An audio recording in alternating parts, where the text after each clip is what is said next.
Perseverance, willingness to learn, and proper guidance are the three major factors of success. Hi everyone, it's me Rajal from the University of Dhaka. তোমাদের মধ্যে যদি perseverance এবং willingness to learn এই দুটি গুণ থেকে থাকে তাহলে রেজাল্টস ক্লাসরুমে তোমাদের ওয়েলকাম। আমার এই চ্যানেলে তোমরা Bangla, English, ICT, accounting, management, finance and statistics এর প্রথম ও দ্বিতীয় পত্রের প্রতিটি চ্যাপ্টার বা টপিক্সের উপর ধারাবাহিক লেকচার পাবে।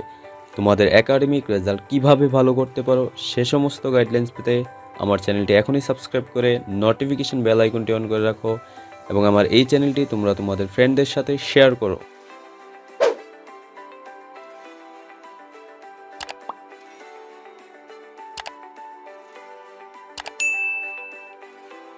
আজকের লেকচারে অর্থায়নের স্বরূপ বা শ্রেণীবিভাগ নিয়ে আলোচনা করা হবে এবং আজকের এই লেকচারটি কিন্তু প্রথম অধ্যায়ের সবচেয়ে গুরুত্বপূর্ণ টপিক, কারণ এই টপিক থেকে তোমাদের এক্সামে সিকিউ কোয়েশ্চেন থাকবে। So I hope you are going to watch this video with concentration. তোমাদের জ্ঞাতার্থে বলে রাখছি যে প্রতিটি ভিডিওর ডেসক্রিপশন বক্সে রেজাল্টস ক্লাসরুমের ওয়েবসাইট দেওয়া রয়েছে। তোমরা যদি নিচে প্রদত্ত লিঙ্কে ক্লিক করো তাহলে এই ওয়েবসাইটটি ওপেন হবে। এখান থেকে সাবজেক্ট চয়েস করতে হবে প্রথমে, এই মেনুর এখানে ক্লিক করে অথবা নিচে স্ক্রল করলে সাবজেক্টগুলো দেখতে পারবে। এখান থেকে ধরো যে অ্যাকাউন্টিং সিলেক্ট করা হলো, তারপরে হচ্ছে যে প্রথম পত্র সিলেক্ট করা হলো। এখন দেখো এখানে এমসিকিউ সেকশন এবং সিকিউ সেকশন আলাদাভাবে অধ্যায় ভিত্তিক দেওয়া আছে। তোমাদের কাজ হচ্ছে যে কোনো একটি অধ্যায় সিলেক্ট করা, যেটা ভিডিও ইউটিউব থেকে দেখা শেষ হয়ে গেছে। জাস্ট ওই অধ্যায়টির উপর ক্লিক করলেই হবে। এই যে এমসিকিউ কোয়েশ্চেন ওপেন হলো, এখন এই প্লাস চিহ্নতে ক্লিক করে প্রয়োজনে জুম করে নিতে পারো। এখন সিকিউ কোয়েশ্চেন যদি ওপেন করতে চাও তাহলে জাস্ট ওই অধ্যায়ের উপর ক্লিক করলেই হবে। এখান থেকে প্রয়োজনে প্লাস চিহ্নে ক্লিক করে জুম করে নিতে পারবে। এভাবেই তোমরা প্রতিটি অধ্যায়ের এমসিকিউ এবং সিকিউ কোয়েশ্চেন দিয়ে নিজের এক্সাম দিকে যেন ওই অধ্যায়টি কতটুকু পারো সেটা যাচাই করতে পারো। এখন অর্থায়নের স্বরূপ বা শ্রেণীবিভাগ, এই অর্থায়নকে 5টি ভাগে ভাগ করা যায়। একটি হচ্ছে পারিবারিক অর্থায়ন, আরেকটি হচ্ছে সরকারি অর্থায়ন, আরেকটি হচ্ছে ব্যবসায় অর্থায়ন, আরেকটি অব্যবসায়ী প্রতিষ্ঠানের অর্থায়ন এবং লাস্ট ওয়ান সেটা হচ্ছে যে আন্তর্জাতিক অর্থায়ন। এই সবগুলো অর্থায়নের মধ্যে তোমাদের এক্সামের জন্য সরকারি অর্থায়ন এইটা এবং হচ্ছে যে অব্যবসায়ী প্রতিষ্ঠানের অর্থায়ন, এই দুইটা কিন্তু অনেক ইম্পর্টেন্ট, কারণ সচরাচর এই দুইটা টপিক থেকে কিন্তু তোমাদের এক্সামে কোয়েশ্চেন আসে। ফার্স্টে পারিবারিক অর্থায়ন।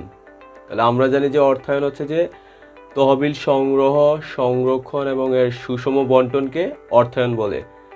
এখন পারিবারিক অর্থায়ন, এটার সংজ্ঞাটা হচ্ছে যে পরিবারের আয়ের উৎস নির্ধারণ এবং সেই আয় কিভাবে ব্যয় করলে প্রতিটি সদস্যের জন্য মঙ্গলজনক হবে তার নির্ধারণকে পারিবারিক অর্থায়ন বলে। এই পারিবারিক অর্থায়নে সাধারণত যেই ব্যয়গুলো অধিক গুরুত্বপূর্ণ সেগুলোকে প্রথমে প্রাধান্য দেওয়া হয়, কারণ হচ্ছে যে এখানে সাধারণত তহবিলের বা মূলধনের অথবা আয়ের স্বল্পতা থাকে। ব্যয়ের পরিমাণ বেশি হওয়ার কারণে যে ব্যয়গুলো সর্বাধিক গুরুত্বপূর্ণ সেগুলোকে আগে প্রাধান্য দেওয়া হয়। এবং এই পারিবারিক অর্থায়নে যদি আয়ের চেয়ে ব্যয় বেশি হয় তাহলে এই যে অতিরিক্ত টাকার যে ঘাটতিটা সেটা সাধারণত ফ্রেন্ড সার্কেল অথবা রিলেটিভ অথবা প্রতিবেশীদের কাছ থেকে ধার নিয়ে এটা মেটানো হয়, অথবা প্রয়োজনে ব্যাংক থেকেও স্বল্প পরিমাণে ঋণ নিতে পারে। যদি ব্যয়ের চেয়ে আয় বেশি হয় তাহলে এই টাকাটা সাধারণত সঞ্চয় করে রাখা হয়। ওকে, মুভিং অন সরকারি অর্থায়ন। এটা কিন্তু অনেক অনেক ইম্পর্টেন্ট, কারণ সিকিউতে কিন্তু সচরাচর এটা অথবা অব্যবসায়ী প্রতিষ্ঠানের অর্থায়ন থেকেই কোয়েশ্চেন এসে থাকে। সরকারি অর্থায়ন, এটার সংজ্ঞায়নটা এভাবে হবে যে সরকারি বিভিন্ন ব্যয় নির্ধারণ এবং সেই ব্যয় মেটানোর জন্য কোন কোন খাত থেকে তহবিল সংগ্রহ করা হবে সেটা নির্ধারণকে সরকারি অর্থায়ন বলে। এবং এই সরকারি অর্থায়নের মূল লক্ষ্য হচ্ছে জনকল্যাণ। এবং এই সরকারি অর্থায়নে প্রথমে ব্যয়গুলোকে আইডেন্টিফাই করা হয়, তারপর হচ্ছে যে ওই ব্যয়টাকে নির্বাহ করা বা মেটানোর জন্য কোন কোন খাত থেকে তহবিল সংগ্রহ করা হবে তা নির্ধারণ করা হয়। এবং সরকারি অর্থায়ন সাধারণত অলাভজনক হয়। সরকারি অর্থায়নে যখন আয়ের চেয়ে ব্যয় বেশি হবে তখন সেটাকে আমরা ঘাটতি একক বলি, এবং যখন ব্যয়ের চেয়ে আয় বেশি হবে তখন সেটাকে আমরা বলি উদ্বৃত্ত বাজেট। এবং এই সরকারি অর্থায়নে যে ব্যয়গুলো হয় সাধারণত সেগুলো হয় সেতু বা রাস্তাঘাট অথবা শিক্ষা প্রতিষ্ঠান বা হাসপাতাল বা বিভিন্ন ধরনের অবকাঠামোগত উন্নয়নে বা জনকল্যাণমূলক যে কোনো কাজেই কিন্তু এই সরকারি অর্থায়নটা ব্যবহার হয়। যেমন পদ্মা সেতু বা মেট্রো রেল অথবা কর্ণফুলী টানেল, এই সমস্ত উন্নয়নমূলক কাজগুলো কিন্তু সরকারি অর্থায়নের উদাহরণ। এবং এই সরকারি অর্থায়নের যে আয় সেটার উৎসগুলো হচ্ছে যে আয়কর, ভ্যাট, শুল্ক, বিভিন্ন ধরনের ট্যাক্স, সঞ্চয়পত্র, ট্রেজারি বিল, প্রাইস বন্ড, এগুলা সাধারণত সরকারি অর্থায়নের আয়ের বা তহবিল সংগ্রহের বিভিন্ন উৎস। প্রয়োজনে সরকার দেশের অভ্যন্তরে যদি অর্থ সংস্থান এনাফ না হয়, প্রয়োজনে বিদেশ থেকে বা বহির্বিশ্ব থেকে কিন্তু অর্থায়ন করতে পারে। যেমন world bank, IMF, international monetary fund, ADB, Asian development bank, IDB, Islamic development bank, এই সমস্ত সংস্থাগুলো থেকে কিন্তু সরকার প্রয়োজনে ঋণ নিতে পারে। ইভেন সরকারকে বিভিন্ন দেশ বা সংস্থা বিভিন্ন সময় বিভিন্ন অনুদান দিয়ে থাকে। এগুলোও কিন্তু সরকারি অর্থায়নের তহবিল সংগ্রহের উৎসের মধ্যে included. Okay, next moving on, ব্যবসায় অর্থায়ন। ব্যবসায় অর্থায়ন হচ্ছে যে একটি ব্যবসা প্রতিষ্ঠান রান করতে বা পরিচালনা করতে কি পরিমাণ মূলধন প্রয়োজন হবে এবং কোন উৎস থেকে সেটা আনয়ন করা হবে এবং কোন কোন খাতে সেটা বিনিয়োগ করা হবে তা নির্ধারণকে ব্যবসায় অর্থায়ন বলে। এবং এই ব্যবসায় অর্থায়নের মূল লক্ষ্যই হচ্ছে কিন্তু মুনাফা অর্জন। নেক্সট, অব্যবসায়ী প্রতিষ্ঠানের অর্থায়ন। অব্যবসায়ী প্রতিষ্ঠান হচ্ছে যেই সমস্ত প্রতিষ্ঠানগুলোর মূল লক্ষ্য মুনাফা অর্জন নয়, মূল লক্ষ্য হচ্ছে যে মানব কল্যাণ, সেগুলো হচ্ছে যে অব্যবসায়ী প্রতিষ্ঠান। যেমন স্কুল, কলেজ, হাসপাতাল, এতিমখানা, এগুলো কিন্তু অব্যবসায়ী প্রতিষ্ঠান।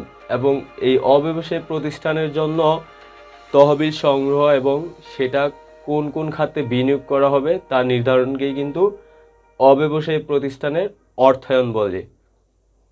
তাহলে এই অব্যবসায়ী প্রতিষ্ঠানের যে তহবিল সংগ্রহ সেটা কিন্তু মূলত আসে বিভিন্ন ডোনেশন বা অনুদানের মাধ্যমে। দেন আন্তর্জাতিক অর্থায়ন। আন্তর্জাতিক অর্থায়ন হচ্ছে যে অর্থায়নে আমদানি, রপ্তানি এবং বৈদেশিক বিনিময় হার নিয়ে আলোচনা করা হয় তাকেই আন্তর্জাতিক অর্থায়ন বলে।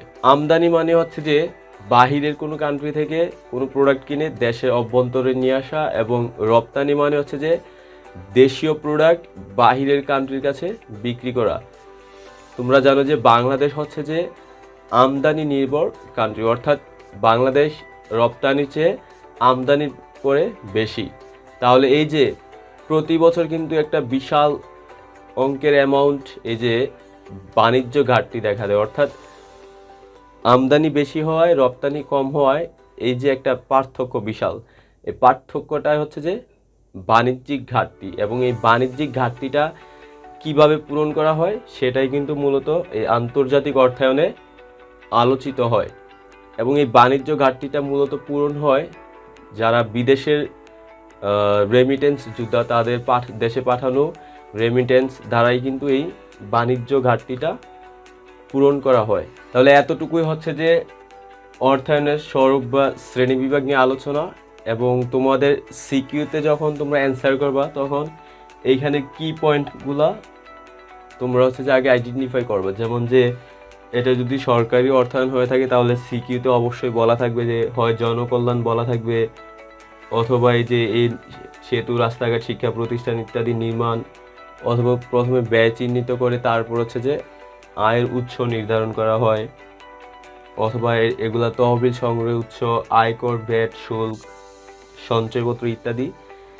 এইরকম ক্লুগুলো দেখেই কিন্তু তোমাদের আইডেন্টিফাই করতে হবে যে এটা সরকারি অর্থায়ন নাকি ব্যবসায় অর্থায়ন নাকি কোন অর্থায়নের মধ্যে এটা ইনক্লুডেড। এবং যদি তোমাদের উদ্দীপকে এই ক্লুগুলো দেখা থাকে যে এটার মেইন পারপাস হচ্ছে যে মানব কল্যাণ অথবা এটা তহবিল সংগ্রহের উৎসটা হচ্ছে যে বিভিন্ন অনুদান, তাহলে এটা ধরে নিতে হবে যে এটা অব্যবসায়ী প্রতিষ্ঠানের অর্থায়ন। অর্থাৎ তোমরা এই ক্লুগুলো দেখেই কিন্তু তোমাদের আইডেন্টিফাই করতে হবে যে এটা কোন অর্থায়নের মধ্যে ইনক্লুডেড।